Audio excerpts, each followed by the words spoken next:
this computer. Okay, everything is good. All right, excellent. Let me just do this here. That's not minimizing. Okay, so crisis communications planning, preparing for and navigating a crisis with confidence. I'm Saskia Brussaard from Crave Consulting and Communications, and thank you for joining us. Okay, it looks like I have to do this. All right. So every company will eventually face a crisis. What is a crisis communications plan?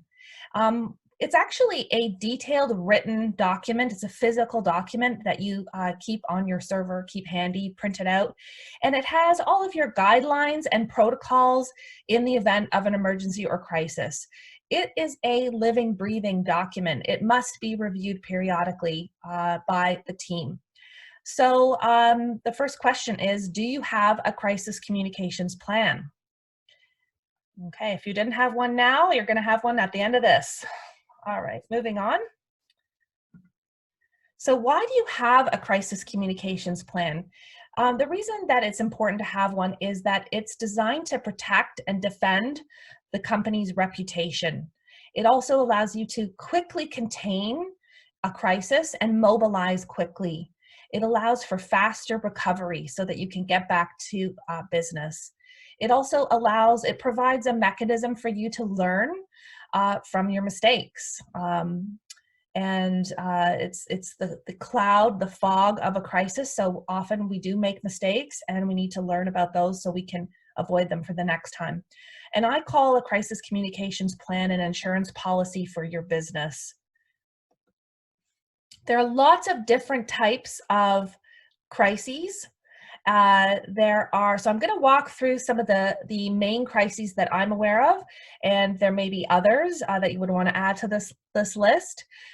So there are customer crises. So when a customer complains or gives you a bad review, and there are different levels. There are sometimes minor crises, there are short-term crises, and then there are full-scale pandemics. Okay, so then there's a product crisis where you might have a product recall, tampering, a product failure, a shortage, a price increase. Thinking about when Tim Hortons raised the price of coffee and it created a huge uproar. There could be a quality issue. There's sometimes a situation where a product is being leaked online. For technology companies, that can be a problem. And then for all companies and organizations, data security, there could be a breach in privacy. Your contact information can be hacked. Your customer information can be hacked. There can also be major technology outages. There is HR crises where you might have a disgruntled or rogue employee, a whistleblower. There could be a strike incident, a case of harassment, an incident involving company leadership. There are serious emergencies, and in communications planning, you do have to plan for the worst case scenario, and that can be uncomfortable, but talking about the death of personnel or a situation and a criminal situation involving the company, your property. There are lots of different kinds of crises involving serious emergencies. It could be a fire or an incident involving the police. There are financial crises and a legal crisis. So if you're having a lawsuit, if there's a lawsuit, if you're being sued, there are natural disasters, those that you anticipate, some that are unanticipated. Here in Canada, we may not necessarily have hurricanes and tornadoes that often at all, but we definitely have ice storms, major snow events. There are short and long-term plant, office, or other closures. There are incidents like collateral damage, where a product or company is inadvertently caught up in a crisis. And I think about Corona beer right now. They got a ton of, they got really caught up in this, where people were saying that there was a survey saying people wouldn't drink Corona beer. Again, a lot of misinformation.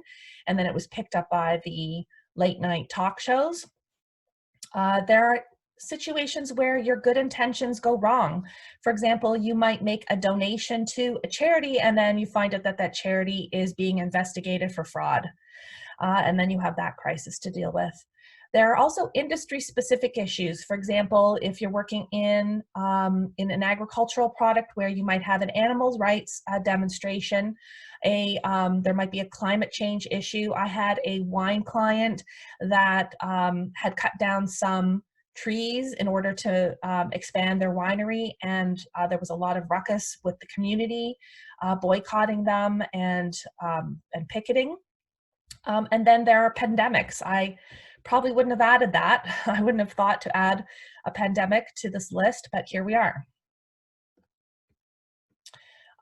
Okay, so when you have, in crisis communications planning, we talk about 3 steps of the planning process. The first step is pre-crisis. This is, and I've outlined 6 steps here. The first is before a crisis strikes, you need to ask yourself what could go wrong. And so assemble your team, gather your team, and talk to all the different people in different departments and prepare your worst case scenarios and things that you know could go wrong, what your vulnerabilities are. After you've made a list of all of those different scenarios, you can it's important to train your spokespeople to make sure whoever is speaking to the media, for example, or to your employees, to the general public, to shareholders, to board members, that they're trained on crisis communications speaking. And so they have the key messages that need to be spoken, are able to answer the tough questions. Another really important thing to do is to ensure that your communication channels are ready, your social media, your newsletter, your website. And I'm seeing this problem actually pop up with quite a few of my clients right now, where they have not been, they either don't have a newsletter, company newsletter, where they're actively trying to get people to subscribe, or they don't have a huge following on their social media, and they have information they need to share about COVID-19, either something that they're doing as a company to help, or information they need to get out to their audiences, but they don't have robust channels to get the word out. And so I have a client who would like to make a donation to hospitals for food, but and to be able to let people know that this is available, but they don't have a very big following on social media, and so it's hard to get that story out. So this is something that can be done, you know, at any time in advance of a crisis, is continuing to build those different channels that you have available to you, your website, your social media platforms, your newsletter, making sure you have customer contact information and a mechanism to contact them to let them know about whatever it is the situation is at hand. And then you capture all of that and write it down. So your crisis communication plan has a number of different items. The first thing it's going to have is outlining these different scenarios, and you'll want to identify a crisis response team. This is a core group of key individuals that can gather when a crisis happens and make crucial decisions. You're also going to want to identify spokespeople and make sure you know how to reach them, including their home information. And that's just a spreadsheet with their name and how to reach them at home, how to reach them at work, emergency contact information, and so on.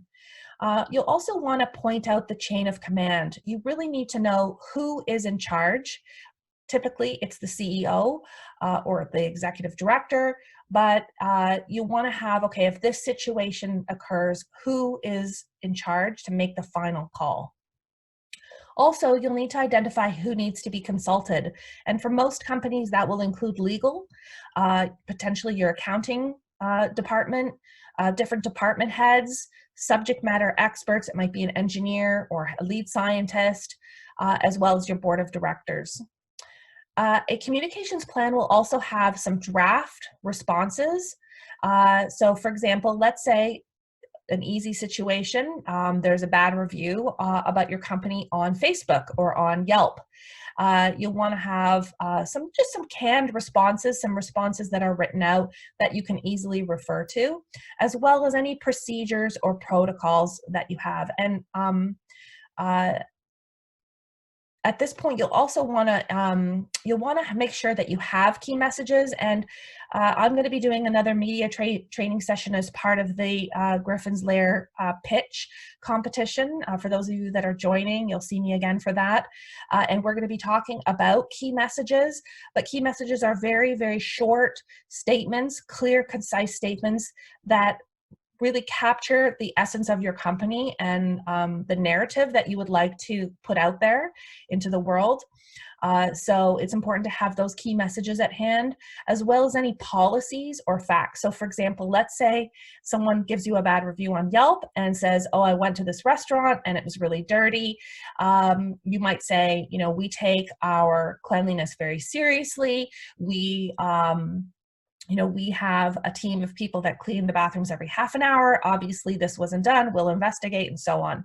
So you have those policies available. That's just an example.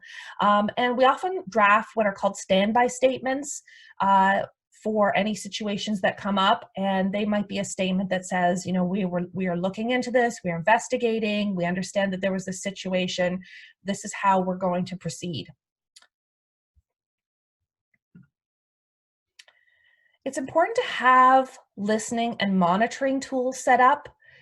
This could include your email, a main email line, a customer phone response line. I was working for a major pharmaceutical company, and over the weekend we had a thousand phone calls, voice messages, angry voice messages left. And at the time, we were just very new. Twitter was just a brand new thing, and there was a ton of discussion around this particular company on Twitter, which they at that time weren't monitoring. Very few people even knew about it, but it had gathered steam, and they got a heads up about this because there was 1,000 phone calls and voice messages about this particular situation, people wanting to boycott the company and so on. So it's important to have an email and phone response line that customers can call so you can get early warning for any situations that are arising. Also, you have your social media listening tools. You might be using something like TweetDeck or Hootsuite, or even going onto your Twitter and following potential hashtags, or if anybody is tagging you to see if there's a situation that could be brewing, a complaint, something you might not know about.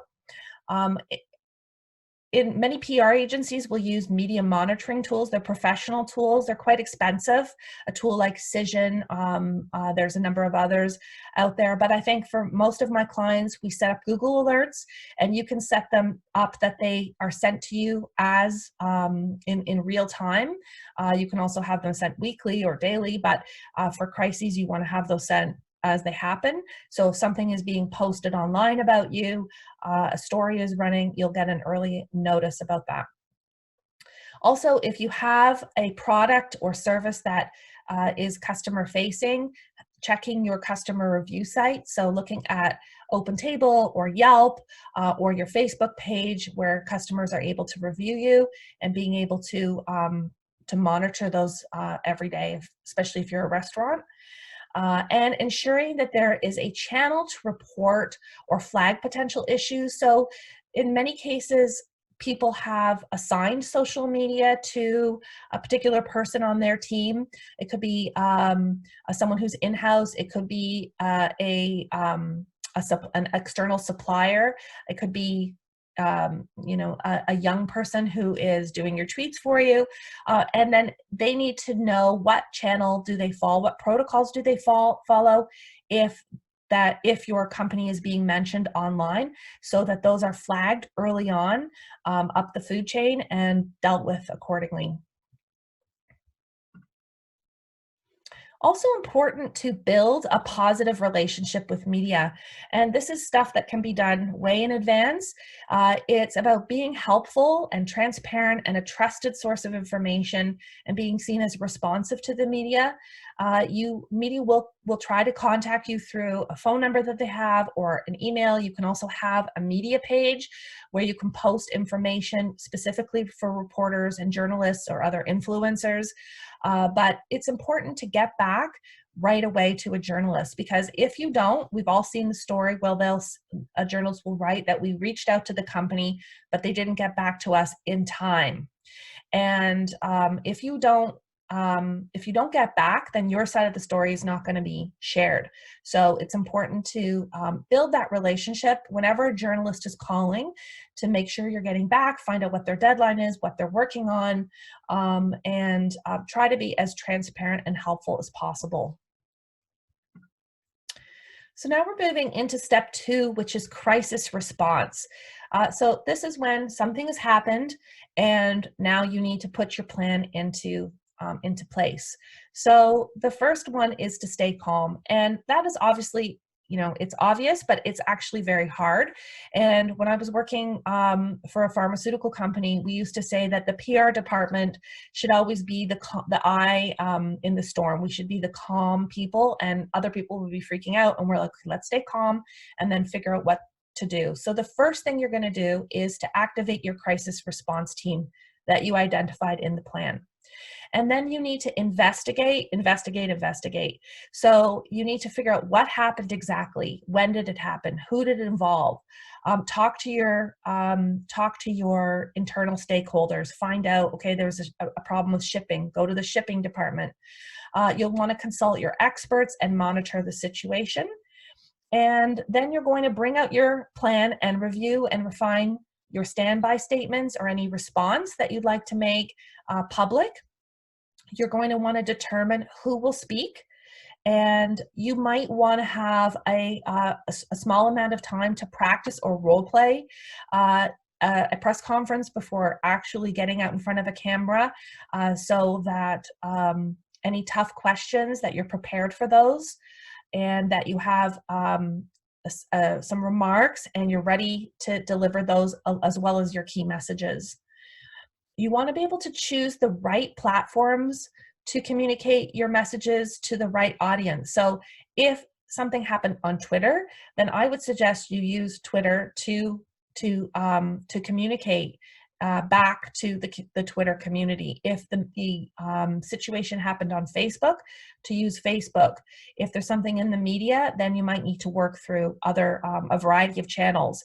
But it's important to communicate the messages to the right target audience. So if it's something involving your employees, then obviously you want to speak to them. And it's important to speak to all of your internal stakeholders, employees, so they have a sense of what's going on. All of your employees and your staff are going to be essentially message ambassadors for you. So if you messed up, you want to make sure that your employees and stakeholders are understanding what happened and how you're dealing with it, so that when they're dealing with their customers, whether they're in a retail store or if they're meeting customers in person and the situation comes up, they know how to respond to that situation, so everybody's on the same page. It's important to determine who will speak. So there's a lot of different choices. There's your CEO. There could be a subject matter expert, and a head of a department, a manager, or it could be an external or internal PR spokesperson. It could be an agency spokesperson or your internal communications director, vice president, whoever you have on your team. What's interesting is that we've seen a real shift in who will speak. It used to be the PR person would be trotted out and they would be the person dealing with press conference. But now we're really seeing CEOs step up and lead communications. And you can see this with Loblaws right now with Galen Weston. He's really front and center in terms of all the communications that are being put out for customers right now. It's important to make sure you identify all the different stakeholders that you might need to communicate, and there might be, as I mentioned, different messages to some degree to different stakeholders. So you need to have to consider your board of directors, your employees, your customers, the general public, media, your suppliers or partners, any stockholders, any funders or donors, and the government. Lots of people to communicate to. There are a number of different channels that you can use, which I mentioned. It's important to invest early on in these channels so that they're available to you to communicate and have a good solid reach. So your website, you can post a message. I'm seeing this with a lot of companies right now. As soon as you get to their website, there's a banner. It says, any relevant information about COVID-19 and what customers can expect, so that if they're going to, for example, order something online, shipping may be delayed, or they're closed, or retail stores are closed, or whatever the situation is. The newsletter. And it's interesting because I was thinking about the newsletters that I haven't received from some companies that I deal with, that haven't provided any sort of update, and just wondering, what happened for them, that they maybe missed the opportunity to communicate through their newsletter and reassure their customers about what they're doing in this particular situation. You have your social media channels, you have your phone, mail, you can also advertise. Seeing a lot of advertising right now, and I'm going to touch a little bit on advertising and branding in a couple of minutes, about making sure that it's appropriate. You can obviously issue a news release through the media, contact a reporter. You can also, I've seen many clients and worked with clients to submit an op-ed to a newspaper and to be able to tell their side of the story. You can do a lot of messaging through in-person, through your employees, your partners, and signage right at your, at your store, at your retail store.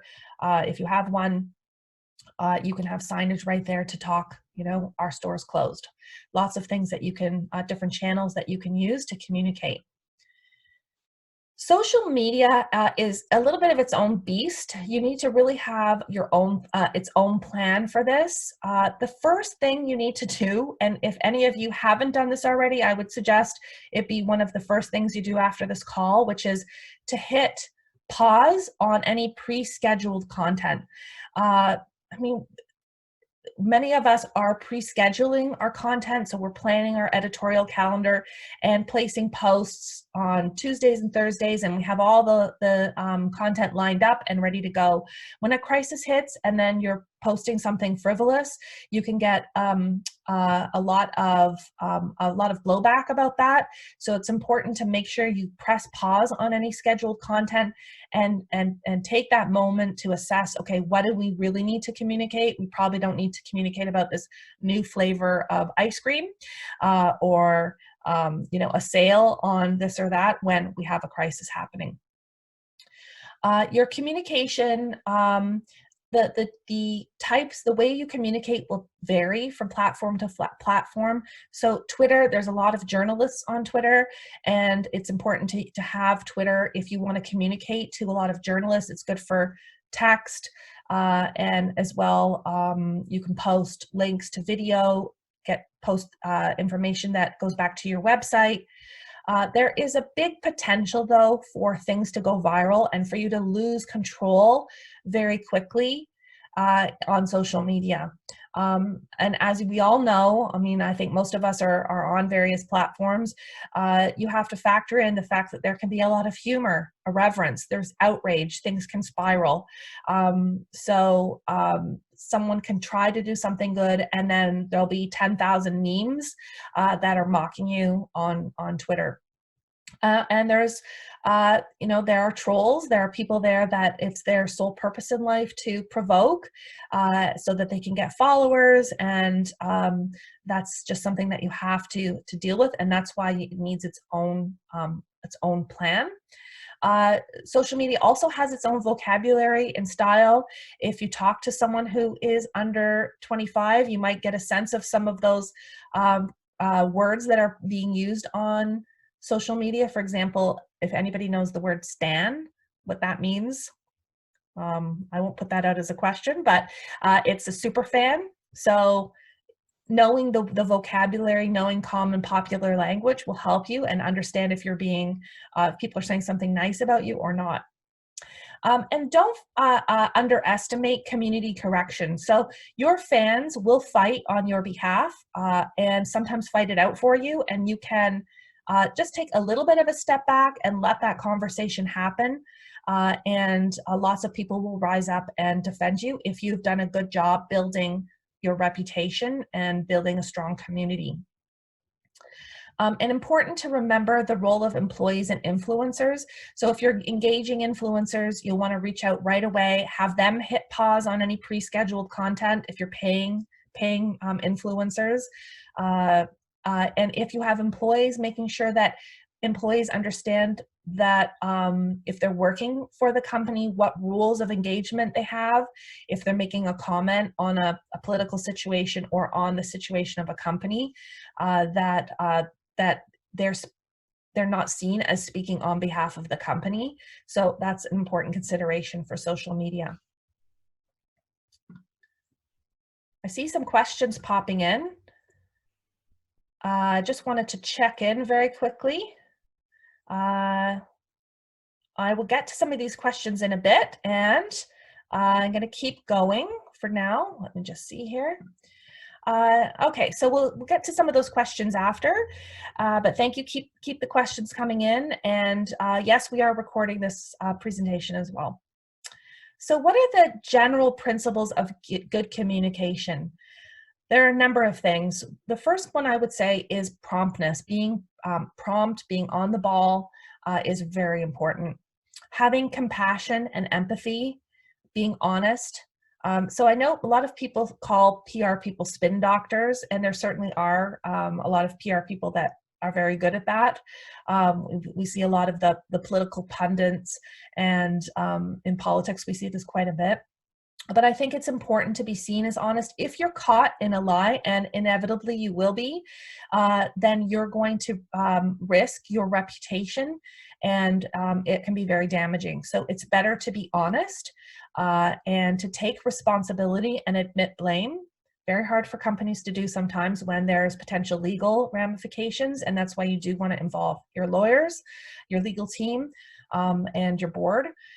It's important to take action to fix the problem, to be informative but concise, and to be interactive, meaning that you might want to reach out to the community and get their feedback on how you can improve, and to use interactive technology like social media or video to communicate, and to keep your messages very, very simple.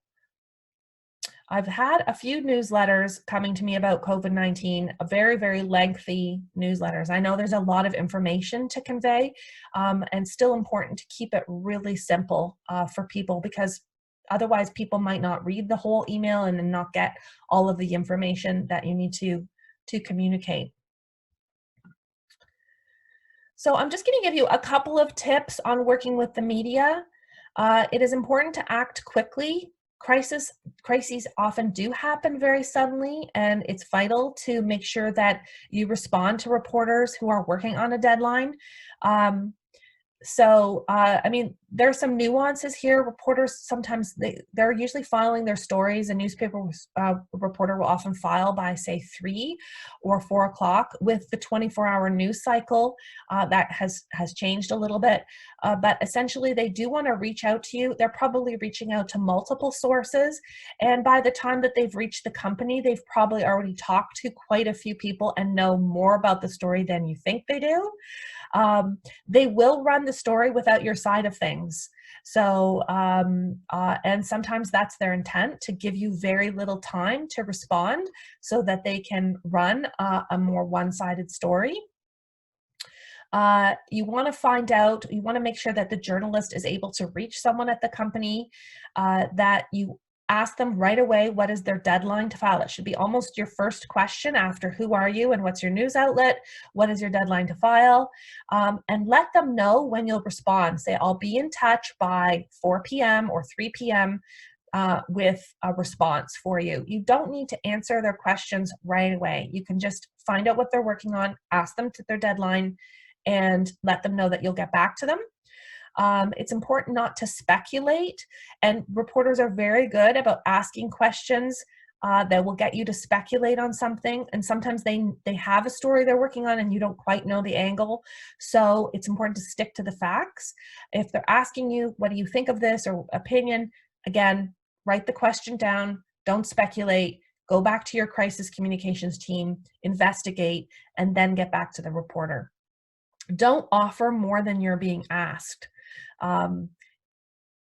It's good to have a friendly relationship with journalists, but you're not friends.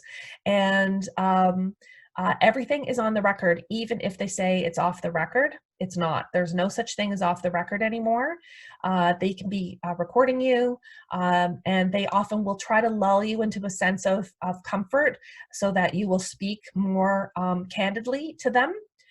Important not to be flippant, rude, or angry, because that makes a great story. They can capture that on video, even better.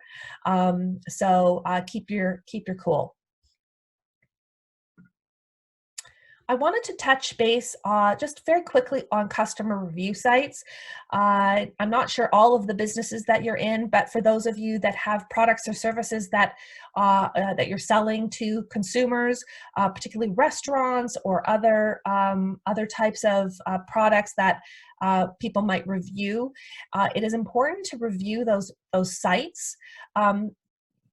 You may notice that when you're typing in for example, if you're looking for a restaurant in Guelph, and you might type in great restaurants in Guelph or worst restaurants in Guelph, the first 3 results are often Yelp, TripAdvisor, and Facebook. In some cases, it will be OpenTable or Reddit, or even Amazon reviews if your product is on Amazon. And as we know, people, I think 90% of people click on a result from the first page of results, and 97% click on the top 3 results. So it's important to take those review sites seriously. It's important to monitor those regularly. And when you see a comment, a review, a poor review, or a good review, it's important to comment. So have a profile set up. Most of the sites will allow the owner to set up, to take ownership of that page, and to be able to, once they're verified, to be able to comment on any reviews that are posted. It's important to say who you are. I'm the manager, I'm the owner of this restaurant, for example. Keep it very short, and you can reiterate your standard of service. For example, I was talking about the cleanliness, just as an example. This isn't a huge crisis, but it can cause big damage for a local restaurant. Saying something like, we take cleanliness very seriously, we check the bathrooms, and then ask them, or if they said something about the food that they didn't like it, ask them to connect with you offline. So provide your name, phone number, email, encourage them to call you, and so that you can speak to them and remedy the situation to make it right. Always thank them for their feedback. You can acknowledge that you made a mistake, or if you didn't meet their expectations, you don't have to say, oh, yes, our bathrooms are terrible, but you might say, I'm sorry, our cleanliness wasn't to your expectations. We want to make it right. I'm Saskia, please call me at this number. And it's important to take action and ensure that your staff are informed if there is a service or quality issue. Don't litigate the complaint online. And I see this all the time, where owners get very upset at the reviews, and then they have it out right on the review site. I see this all the time, and they start attacking the person. And I mean, it's not a good idea, because it shows people, well, it almost reinforces that something happened, and puts your dirty laundry out there for everybody to see. If there is a defamatory or false review, you can ask to have it removed. Typically, you'll have to check the policy off each site, but I think most of them do have a mechanism to review. Now, if somebody says they didn't like your food, I mean, they're not going to remove that. But if someone says something that's defamatory, and if you have pursued them in a legal lawsuit, then you'll have remedy there. It's important to comment on good and bad reviews. So if someone says something great, make sure you thank them for their good review. Tell them, I'm glad you had a great experience. I'm glad you like this product or service. Thanks for that review. So we move into step 3, which is post-crisis. And so this is where you really need to learn from past mistakes. It's about you take time to revise the plan if things didn't go as planned. So if things went sideways, if things went wrong, go back, get your crisis response team together. Talk about, well, what didn't work well. Our spokesperson wasn't trained for this or that, or we forgot to check in with a particular department about this issue. It's important to take action to make sure if there was a customer service issue that you caused, to make sure that it won't happen again. To let people know what changes you're making so that it won't happen again, to reassure all of your different stakeholders, and continue to monitor the situation. So I want to talk a little bit about COVID-19 here as well. This situation is still unfolding, and I am not an expert on COVID-19, but I want to talk to you about some of the considerations. So right now we're seeing all kinds of issues, crises pop up. There are everything from short and long-term product and service interruptions and shortages. There are obviously a lot of closures, a lot of HR issues. There are emergencies. There could be illness. There could be death. There could be layoffs, and also the mental health and well-being of your employees and your customers, frankly. There could be issues around financial impact. I'm getting notices from, for example, I have a 7-year-old, so from a lot of these play places that are just shutting down and closing because they don't see, they're not able to sustain their business during this time. And so there are just big closures happening. There are issues potentially with government relations. For example, we were seeing a lot of news around agricultural growers being able to bring in foreign workers and what those policies are looking like. There are also issues with customer complaints and compliance issues. Every day I'm seeing stories about customers that are not respecting the rules for example, at the grocery store, to stand behind the line. Customers are complaining that other customers aren't respecting the rules. So there's a lot for the communications departments, or your customer response lines are getting a lot of potentially a lot of phone calls or emails coming in. There are a lot of new policies that companies are setting out in place that they need to communicate, and potentially new products and manufacturing. If your company is suddenly producing hand sanitizer, there are lots of different considerations here. And these are just some of the things that we're seeing right now happening with COVID-19. Some of the common mistakes I'm seeing right now, and generally that we see with crisis communications with companies that are not prepared, is the one thing that they're posting on social media out of touch content. So they're not hitting the pause on their current advertising program, their PR program, their work with influencers, saying no comment or just having silence. Underestimating the problem. I don't think people are underestimating COVID-19, but that is also another issue. There could be issues of dishonesty, people in denial, people lying. There are often a mistake with communications is too many people talking and giving inconsistent messages. That's why it's important to designate who are the spokespeople and your chain of command. Acting too slowly or delaying acknowledgement.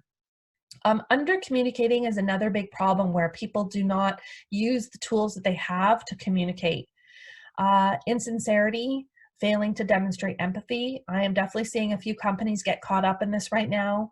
And a lot of that is related to the first, where they're posting out of touch content on social media or advertising when your new flavor of your product is not top of mind for customers right now.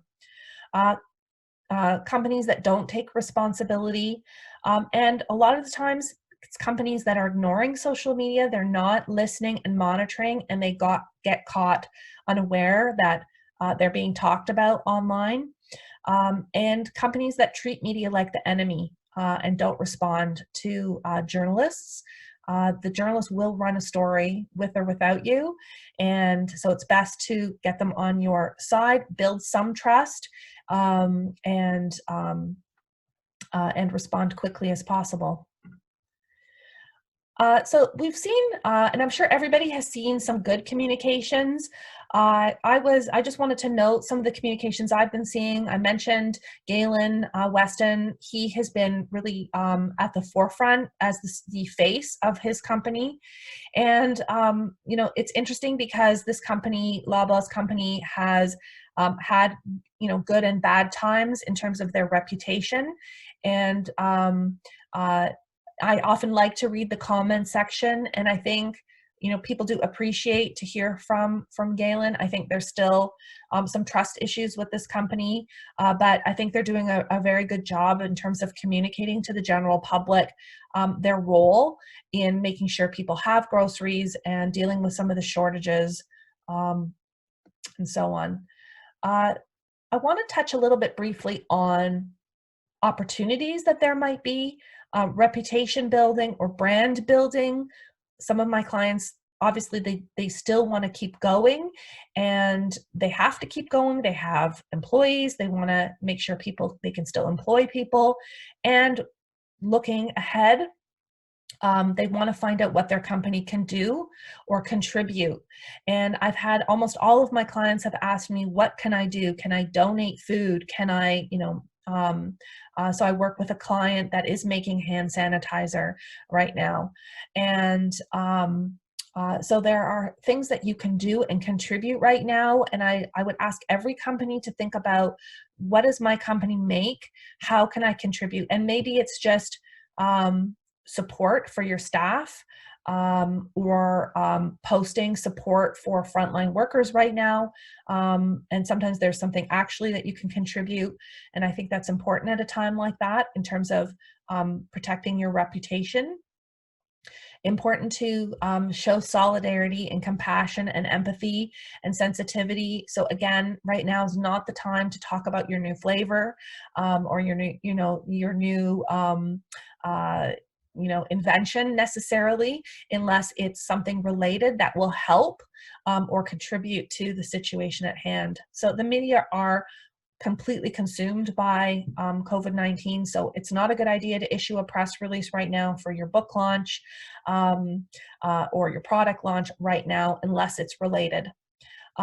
It's okay for your messages to be personal. We saw with Maple Leaf Foods, the CEO there issuing a very personal statement, and I think it's a high risk activity to be to give your personal opinion as a CEO. But I think at a time like this, it's also important to show that we're all human. And so, I think it's definitely something that you can do. It's not business as usual. So business as usual is not okay right now.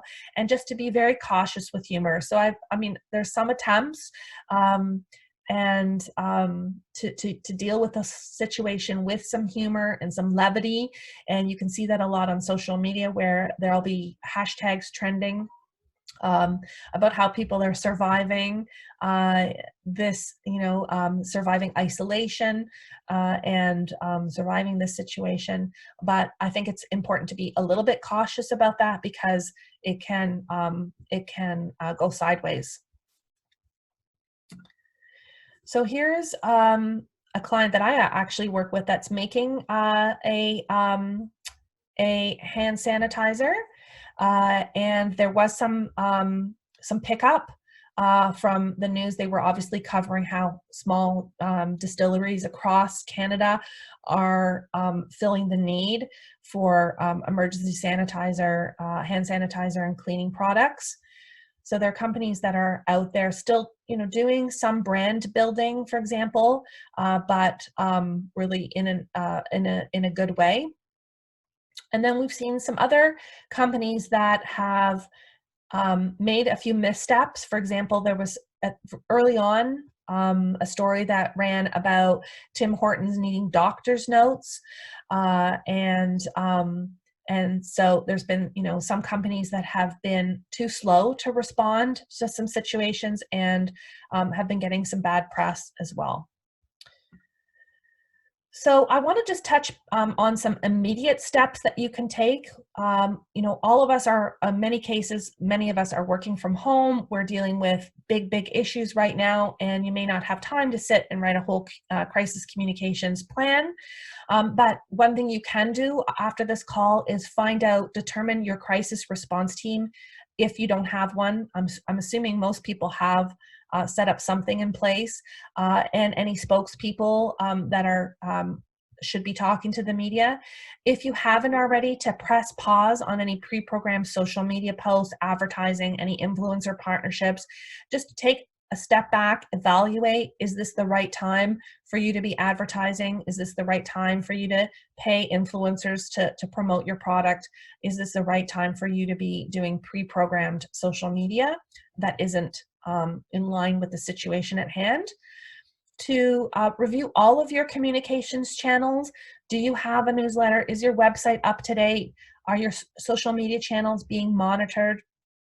Just make sure that if you need signage, if you need to post if you need to buy an ad to communicate to your different audiences, that this is an important time to review those channels. Check in with your employees, ensure the well-being of your employees, to convene a team to identify issues, to communicate promptly, clearly, and transparently, to make sure you're doing that monitoring, listening that I mentioned, and to prepare a little bit for a bumpy road ahead. So when it comes to COVID-19, just some long-term planning thoughts. It is difficult right now to plan when the situation is continuing to evolve and escalate. And I'm sure all of you are thinking about how your business could be impacted in the next few days, could be the next few hours, the next few days, weeks, months, or the next year or years. And early on, I was thinking about every summer we like to go to Halliburton, and I'd heard some hospitals in rural areas pleading with people, do not come to your cottage right now. People wanted to escape the city, and right now we're getting close to cottage season where people will be opening these cottages. And I was thinking about the implications and I saw that the Premier of Ontario was also pleading with people, please do not go to your cottage where you're in potentially remote areas. You're going to be spreading it to these small towns. The hospitals are not equipped. But I was thinking about, how this is going to affect all of the cottage industry, everything from rentals to all of those small industries and businesses that support those huge swells of cottage population. And so I think it's worthwhile to get your team together and think about some of the disruptions to normal life that you can anticipate. Summer camps, vacations, even back to school. We don't know what's ahead.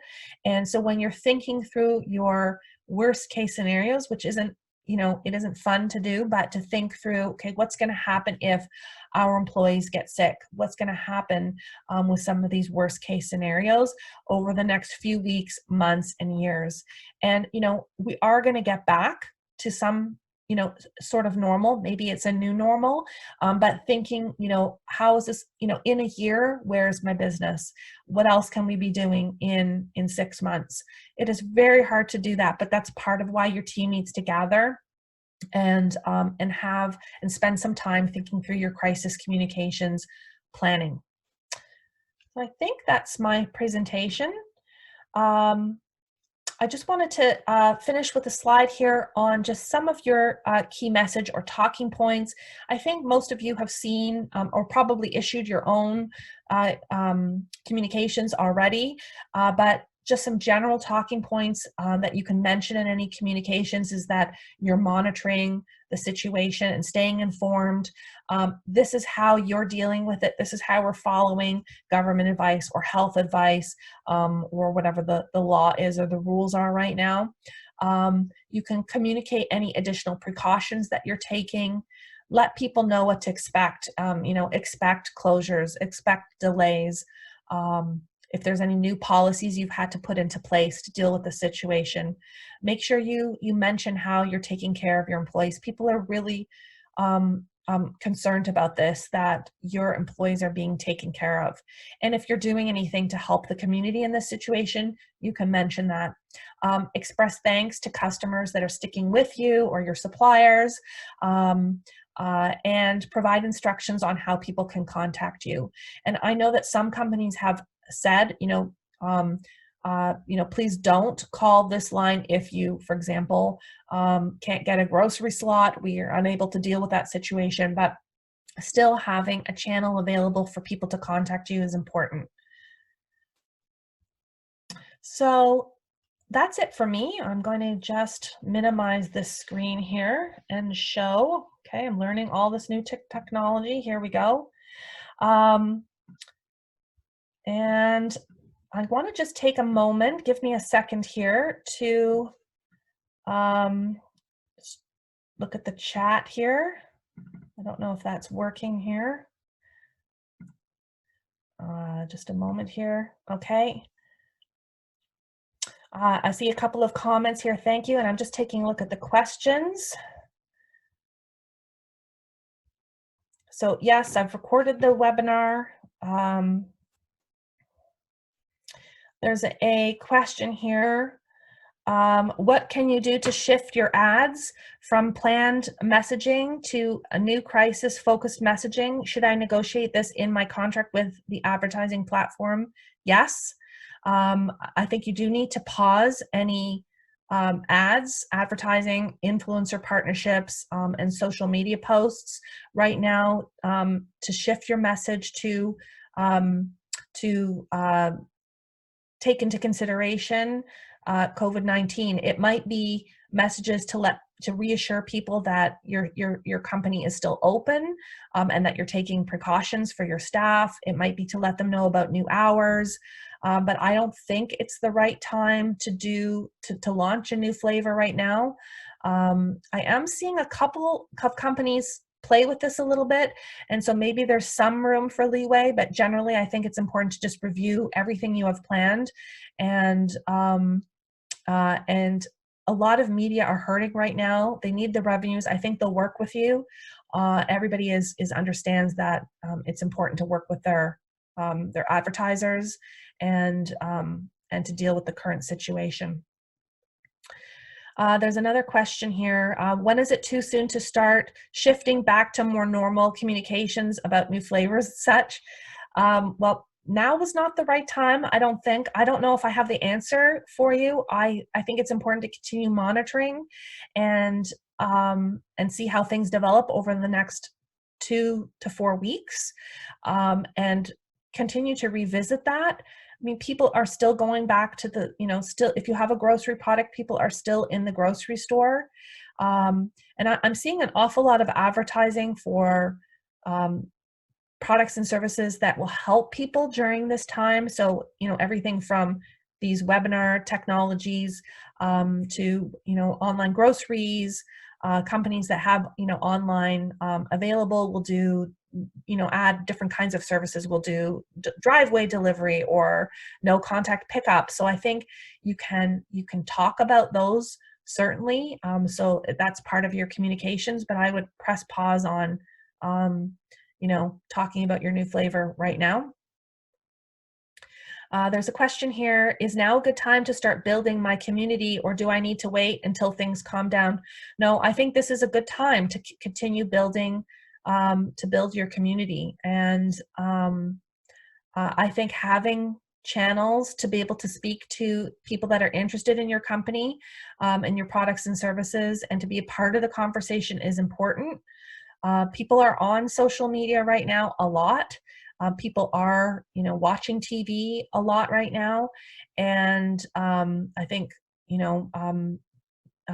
newspapers, people are reading newspapers, they're reading online. So I think, it's important to continue to build your community. I don't think you should stop trying to build your followers, but I think it's being done to do it in a sensitive way, that understands that a lot of people are under extreme stress, and maybe they're directly affected by COVID-19. Maybe they've lost their job. Maybe they have a friend who's a healthcare worker. So their mind really isn't on good stories and positive stories. I think people want to hear good stories and stories that give them hope, but probably not that are self-serving. I will make the presentation available, and I will speak with the folks at the university about how we can do that. We might follow up with a link. I will talk to Kelly and the team and find out how we can do that. Also, just before I finish up, I've also created a draft crisis communications plan template that you will that I will send to you. It's quite basic, but it will at least be a document for you to get started, and for you to identify your crisis response team, some of the crises that could happen, those worst case scenarios, and a little bit of a process on how you can deal with those. And so I will also make that available. Okay, so I am wrapping up now. Thank you so much. It's 11.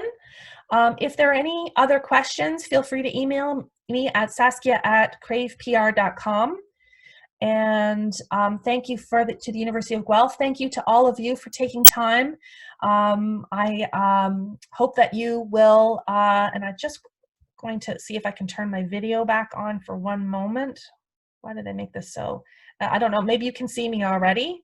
Looks like you can still see me. There we go.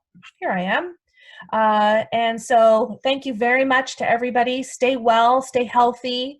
I hope that all of you will have time for a relaxing cup of tea later today, or a coffee or a cocktail, and everybody take care. Thank you for your time, and we'll talk soon. Thank you.